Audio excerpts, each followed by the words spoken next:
नमस्कार, आप सबका स्वागत है माइक्रो प्रोसेसर की इस लेक्चर सीरीज़ में। ये आपका 5वां लेक्चर है और इससे पहले हमने जो डिस्कस किया 8085 माइक्रो प्रोसेसर का basic architecture, pin diagram, functional diagram.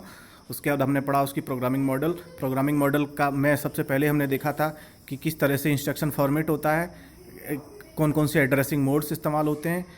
इसके बाद हम चलते हैं इंस्ट्रक्शन सेट क्लासिफिकेशन की तरफ। इंस्ट्रक्शन प्रोग्राम का सबसे छोटा पार्ट होता है, जिससे मिलकर के पूरा प्रोग्राम बना होता है। 8085 में जो आपके 74 इंस्ट्रक्शन सेट्स होते हैं, जिनके डिफरेंट परम्यूटेशन कॉम्बिनेशन के बाद 246 इंस्ट्रक्शंस बनते हैं। इन्हीं 246 इंस्ट्रक्शन से पूरे 8085 की प्रोग्रामिंग होती है।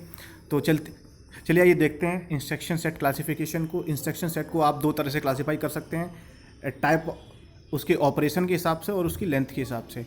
ऑपरेशन के हिसाब से इसके पाँच तरह का होगा: data transfer instruction, arithmetic instruction, logical instruction, branching instruction, machine control instruction. और लेंथ के हिसाब से 1 byte instruction, 2 byte instruction, 3 byte instruction. मतलब क्या है कि आप किसी भी चीज़ को तमाम तरीके से कैटेगराइज कर सकते हैं। ये दो तरीके से हमने कैटेगराइज किया है। सबसे पहले देखते हैं data transfer instruction. Data transfer instruction ऐसे कॉपी इंस्ट्रक्शन भी बोलते हैं। डेटा ट्रांसफ़र इंस्ट्रक्शन क्या होता है? In this type of instruction the data is transferred from source to destination, source register to destination। एक लोकेशन से दूसरे लोकेशन पे इसमें डेटा ट्रांसफ़र किया जा सकता है। ये रजिस्टर से रजिस्टर के बीच किया जा सकता है, रजिस्टर से मेमोरी, मेमोरी से रजिस्टर के बीच में, ये register to input output, input output से रजिस्टर, और डेटा सीधा रजिस्टर में ट्रांसफ़र किया जा सकता है। ये तो आपका हो गया डेटा ट्रांसफ़र इंस्ट्रक्शन। आगे चलते हैं अर्थमेटिक इंस्ट्रक्शन। आप लोग जानते हैं कि अर्थमेटिक इंस्ट्रक्शन में addition, subtraction, multiplication operation directly perform नहीं होता है। 8085 में एडिशन, सब्सट्रैक्शन, इंक्रीमेंट, डिक्रीमेंट, ये चार तरह के अर्थमेटिक ऑपरेशंस परफॉर्म होते हैं 8085 में डायरेक्टली। तो इनके इंस्ट्रक्शन है जैसे ऐड डी। ऐड डी का मतलब क्या है? डी के इसमें जो डी रजिस्टर है, इस डी रजिस्टर का जो कंटेंट है वो एक्यूमुलेटर ए के साथ ऐड हो जाएगा। जब आपको ऑपरेशन के अंदर, जब आपको इंस्ट्रक्शन के अंदर में कोई रजिस्टर न दिया हो, तो वो डायरेक्ट दूसरा रजिस्टर न दिया हो अर्थमेटिक ऑपरेशन का, तो समझ लो कि वो एक्यूमुलेटर के साथ उसका एडिशन, सब्सट्रैक्शन या जो कुछ है वो हो रहा है।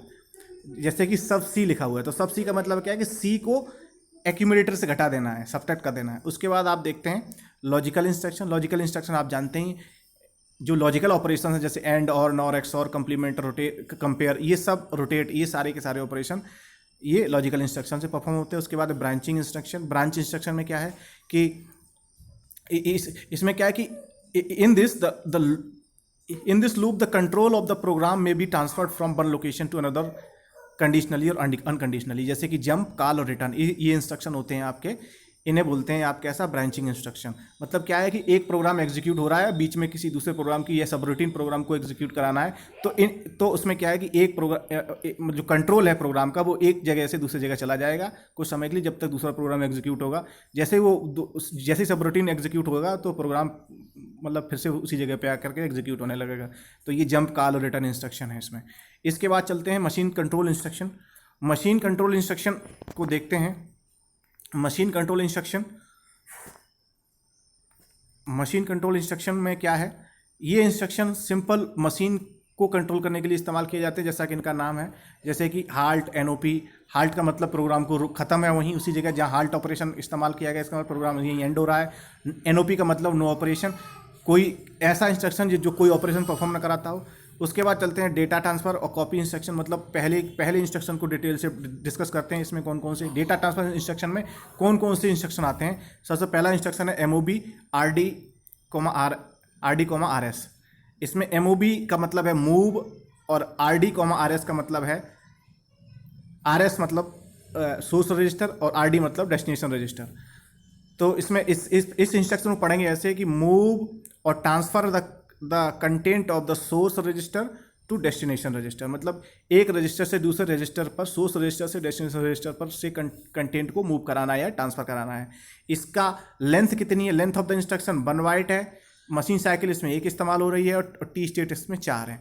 कौन सी मशीन साइकिल इस्तेमाल हो रही है उसे देख लेते हैं सबसे पहले, और टी स्टेट उसकी 4 कैसे हैं। आप जानते हैं कि कोई भी ऑपरेशन परफॉर्म होता है तो सबसे पहले होता है इंस्ट्रक्शन का फैच। तो फैच तो हर एक ऑपरेशन, हर एक इंस्ट्रक्शन में फैच तो पक्का पक्का एग्जीक्यूट होगा ही होगा। अगर फैच कर लिया है तो उसमें 4 टी स्टेट इस्तेमाल हो जाएंगे। तो इसमें सिर्फ फैच मशीन साइकिल इस्तेमाल हो रही है, क्योंकि उसके बाद दूसरी कोई मशीन साइकिल इस्तेमाल नहीं हो रही, क्योंकि ये जो रजिस्टर है ये माइक्रो प्रोसेसर की इंटरनल छोटी सी मेमोरी होती है। तो एक रजिस्टर से दूसरे रजिस्टर जा रहा है तो बाहर से ना कुछ रीड किया है ना कुछ राइट किया है, इसका मतलब सिर्फ फैच हुआ है। तो यह सिर्फ 4 टी स्टेट इस्तेमाल होंगे। तो इस तरीके जैसे कि रजिस्टर BC, जैसे move, for example move B, तो C के कंटेंट को अभी B पे मूव कराना है। तो सिंपल C पे अगर 34 है, B पे 12 है, तो C का 34 12 के ऊपर ओवर राइट हो जाएगा। तो इसमें कोई भी मेमोरी या इनपुट आउटपुट से कोई डेटा को ना तो रीड राइट ऐसा कुछ नहीं किया है। तो सिर्फ एक मशीन साइकिल इन्वॉल्व हुआ है, वो है क्या, इंस्ट्रक्शन फैच। और उसके अंदर एक मशीन साइकिल है, उसका नाम है फैच, और टी स्टेट जिसके अंदर 4 होते हैं। फैच में जनरली 4 टी स्टेट इस्तेमाल होते हैं। तो इस तरीके से आगे चलते हैं। अगला है मूव। अगला इंस्ट्रक्शन है move the content of the memory to the register. मतलब इस इंस्ट्रक्शन को जब आप पढ़ोगे तो कैसे पढ़ोगे, इस इंस्ट्रक्शन को जब आप पढ़ोगे तो कैसे पढ़ोगे, इस वाले इंस्ट्रक्शन को, move the content of the memory to register. मतलब मेमोरी का कंटेंट को रजिस्टर पे आपको मूव कराना है। 1 बाइट का इंस्ट्रक्शन है, क्योंकि इसमें सिर्फ और सिर्फ एमओबी का 1 बाइट है, बाकी किसी का कोई बाइट इस्तेमाल नहीं हो रहा। कोई बाइट कहीं मतलब कोई मेमोरी और ऑक्यूपाई नहीं हो रही है। 2 मशीन साइकिल्स हैं। 2 मशीन साइकिल कैसे हैं, एक तो आपका फैच हो गया सीधा, दूसरा आपका क्या हो गया कि मेमोरी से रजिस्टर में डेटा आ रहा है। मेमोरी से रजिस्टर में डेटा आ रहा है तो क्या डेटा रीड हो रहा है, ये देखिए, मेमोरी से रजिस्टर में डेटा आ रहा है तो डेटा एक रीड हो गया। इसके लिए 4 टी स्टेट हो गए, इसके लिए 3 टी स्टेट हो गए, तो दोनों मिला के कितने हो गए, 7 टी स्टेट्स। तो ये आपका इंस्ट्रक्शन हो गया move the content of memory to the register, destination register, that's it. आगे बढ़ते हैं। अगला आपका इंस्ट्रक्शन है move the register to memory, उल्टा इसका। तो इसमें क्या है, रजिस्टर से मेमोरी में डेटा ट्रांसफर होगा। तो इसका सबसे पहले देखते हैं कि 1 बाइट का इंस्ट्रक्शन है, क्योंकि इसमें कुछ सिर्फ कोई डेटा नहीं है, ऑपरेंड में कोई डेटा नहीं है, सिर्फ और सिर्फ आपका मूव, सिर्फ उसके ऑपकोड के लिए 1 बाइट की जरूरत पड़ेगी बस, ऑपरेंड में कोई डेटा नहीं है। तो इसलिए इसका सिर्फ 1 बाइट इसकी साइज होगा, मेमोरी का साइज ऑक्यूपाई करेगा। 2 मशीन साइकिल्स होंगे। पहला मशीन साइकिल क्या है, फैच, और दूसरा क्या है, मेमोरी राइट। मेमोरी में जाकर के सी का डेटा, यानी कि अगर एग्जांपल अगर समझिएगा, मूव M,C, मतलब सी का डेटा मेमोरी में आकर के सेव हो रहा है, तो सी का जो 90 है जो मेमोरी में जाकर के राइट हो रहा है। तो एक हो गया आपका फैच और दूसरा हो गया है आपका राइट। फैच के लिए 4 टी स्टेट, राइट के लिए आपका 3 टी स्टेट, 4 और 3 मिलाकर के कितना, टोटल 7 टी स्टेट। तो ये तो हुआ ये इंस्ट्रक्शन। चलते हैं अगले इंस्ट्रक्शन की तरफ। MBI 8 bit data to register, मतलब मूव इमीडिएटली 8 बिट डेटा को रजिस्टर पर इमीडिएटली मूव कराना है। ये इस इंस्ट्रक्शन को कैसे पढ़ा जाएगा। अब ये 2 बाइट का इंस्ट्रक्शन है। 2 बाइट का इंस्ट्रक्शन क्यों है, हम देख ले, समझते हैं। MBI के लिए 1 बाइट, सिंपली 1 बाइट, और 8 बिट डेटा, 8 बिट का मतलब 1 बाइट है, क्योंकि ऑपरेंड इसमें जो 1 बिट डेटा इसकी मेमोरी के लिए, ऑपकोड के लिए 1 बाइट इसमें ऑपरेंड में है, तो ये दोनों मिलकर के 2 बाइट हो गया। तो ये 2 बाइट मेमोरी कंज्यूम करेगा। 2 टी स्टेट्स हैं, 2 मशीन साइकिल्स हैं इसमें। 2 मशीन साइकिल्स हैं, कौन कौन सी हैं। सबसे पहला तो काम क्या होगा कि 8 बिट का डेटा रजिस्टर में होकर मतलब रजिस्टर में जाएगा, तो रजिस्टर क्या करेगा, रीड करेगा, मेमोरी से डेटा को रीड करेगा। तो पहला तो फैच तो कॉमन हो ही गया, और रीड। तो 4 टी स्टेट इसके लिए, 3 टी स्टेट इसके लिए, तो टोटल इसकी 7 टी स्टेट्स हो गई। That's it. नेक्स्ट इंस्ट्रक्शन है आपका, नेक्स्ट इंस्ट्रक्शन आपका है LXI RP, 16 बिट डेटा। इसे पढ़ते हैं load immediately 16 bit data to register pair. इसको ऐसे पढ़ेंगे, load immediately 16 bit data to RP मतलब रजिस्टर पेयर। एक रजिस्टर पेयर पर आपको 16 बिट डेटा को लोड करना है। आप सबसे पहले इसकी लेंथ ऑफ इंस्ट्रक्शन पता करते हैं। एक बाइट तो हो गया इसके ऑपकोड के लिए, और 2 बाइट यानी 16 बिट इसका ऑपरेंड में है। 16 बिट मतलब 2 बाइट, तो टोटल इसका 3 बाइट का तो इसकी इंस्ट्रक्शन लेंथ हो गई। 3 मशीन साइकिल इसमें इस्तेमाल होंगी, और 3 मशीन साइकिल, पहली तो फैच हो जाएगी और दूसरी और तीसरी ये रीड होंगी, 2 रीड होंगी। कौन सी रीड होंगी? ये डेटा, ये जो डेटा है ये रजिस्टर में जाएगा, तो रजिस्टर में क्या डेटा रीड होगा, ये कहीं एक्सटर्नली इनपुट आउटपुट से मेमोरी जाएगा तो रीड होगा। तो फैच रीड यानी कि 4 3 3 4 3 7 3 10, तो 10 टी स्टेट्स हो गई इसमें। तो ये आपका इंस्ट्रक्शन। नेक्स्ट इंस्ट्रक्शन चलते हैं। इसका एग्जांपल ये समझिएगा। इसका एग्जांपल है LXI D6000H। 600H ये आपका 16 बिट डेटा है, और इससे D register pair, D register मतलब यहाँ सिर्फ एक रजिस्टर लिखा है लेकिन DE दोनों कंसिडर हो जाएंगे क्योंकि रजिस्टर पेयर पे काम करता है, तो D एंड E दोनों पे। तो ये आपका सबसे पहली मेमोरी लोकेशन पर, फॉर एग्जांपल हमने मान लिया कि 500 लोकेशन पर ये ऑपकोड है, 501 पर 00 है, 502 पर 60 है। तो ये जो आपका 00 है ये E पे जाएगा, और ये जो आपका 60 है ये आपका D पे जाएगा। तो ये DE रजिस्टर पेयर पर ये डेटा आपका क्या हो जाएगा, ये आपका रीड हो जाएगा। मतलब 2 रीड, एक फैच और 2 रीड। 4 3 3 4 3 7 3 10, तो ये 10 इसके क्या हो गए? T states. चलते हैं आगे। अगला इंस्ट्रक्शन है आपका LDA 16 बिट एड्रेस। इसमें भी आप देखिएगा LDA 16 bit address, LDA 16 bit address. तो LDA इसे पढ़ेंगे क्या? Load accumulator with the content present in 16 bit address. 16 bit ये डेटा नहीं है बल्कि एड्रेस दिया हुआ है ना। तो सबसे पहले इसकी लेंथ देखते हैं। LDA के लिए 1 बाइट, 16 बिट यहाँ है ऑपरेंड में तो 2 बाइट, तो टोटल हो गई 3 बाइट। तो 3 बाइट का तो ये इंस्ट्रक्शन हो गया टोटल। इसके बाद अब इसमें देखते हैं मशीन साइकिल्स क्या क्या है। इसमें 4 मशीन साइकिल्स इस्तेमाल हो रही हैं। पहली मशीन साइकिल आंख बंद करके फैच होती है। दूसरा क्या है, इसमें एड्रेस दिया हुआ है, तो आप देखेंगे एड्रेस को पहले रीड किया जाएगा पहली कंडीशन में। फिर 16 बिट डेटा है तो 16 बिट डेटा को रीड किया जाएगा। फिर पहले 16 बिट एड्रेस है तो एड्रेस रीड किया गया, रीड, और फिर उसके बाद जो डेटा है उसे रीड किया जाएगा। तो फैच रीड 3 रीड हो गई। तो 3 3 6 3 9 और 4 13 है। तो इसके टोटल टी स्टेट कितने हो जाएंगे? 13 है। क्योंकि इसमें डायरेक्ट आपको डेटा नहीं दिया बल्कि उस डेटा का एड्रेस दिया गया है। तो पहले तो आप एड्रेस को रीड करोगे, है ना, क्योंकि एड्रेस 16 बिट है तो 2 बार रीड होगा, रीड। फिर उसके बाद उस एड्रेस पे जो डेटा होगा उस डेटा को रीड करना पड़ेगा, है ना, एक्यूमुलेटर में आना है। तो 3 रीड हो गए और 1 फैच हो गया, 3 रीड और 1 फैच। तो इन सब के 3 3 3 और 4 7 3 3 3 9 और 4 13 टी स्टेट हो गए। LDA 16 बिट एड्रेस इसके कितने हो गए आपके? टोटल मिला करके 13 टी स्टेट, 13 टी स्टेट्स इसमें हो गए आपके। नेक्स्ट इंस्ट्रक्शन है आपका SAT 16 bit address. SAT 16 bit address, सबसे पहले तो इसे पढ़ेंगे क्या? Store the content of accumulator in 16 bit address locations.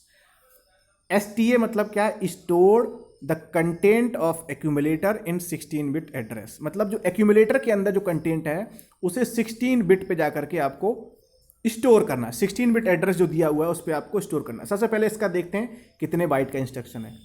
पहले तो इंस्ट्रक्शन देखना तो बहुत आसान है, कितने बाइट का है उसकी पता तुरंत। एक STA के लिए 1 बाइट और 16 बिट का ये ऑपरेंड है, तो 2 बाइट ये हो गए, 1 बाइट ये, तो 3 बाइट का हो गया, very easy.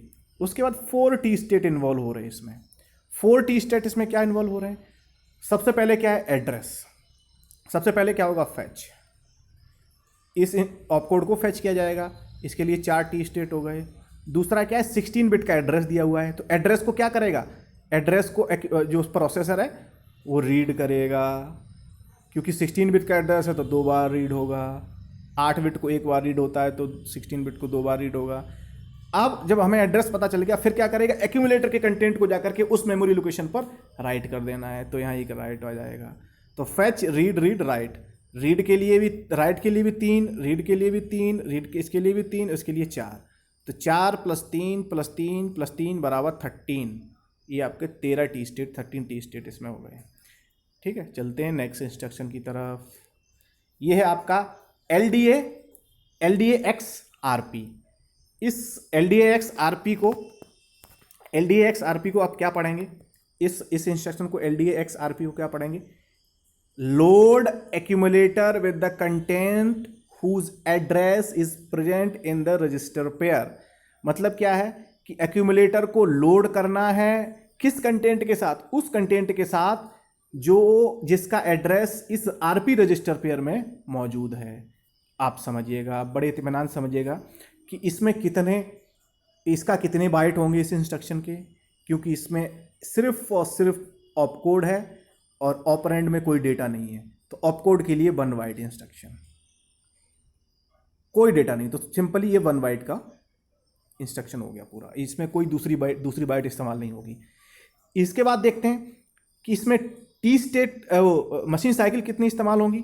Very simple, 2 machine cycle इस्तेमाल होंगी। कैसे, इसमें क्या करना है आपको, load accumulator with the content whose address is present in the register pair.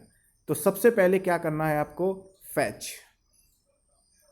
Fetch के बाद दूसरा जो आपका ऑपरेशन होगा, जो दूसरी मशीन साइकिल होगी, वो क्या करेगी, रीड।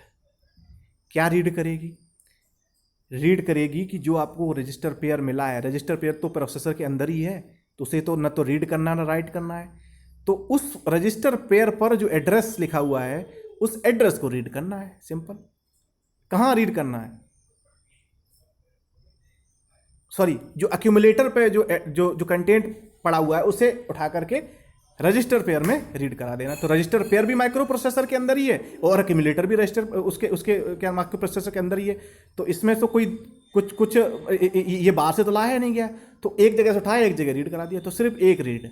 तो फैच एंड रीड, फैच के लिए आपका 4 टी स्टेट, रीड के लिए 3 टी स्टेट।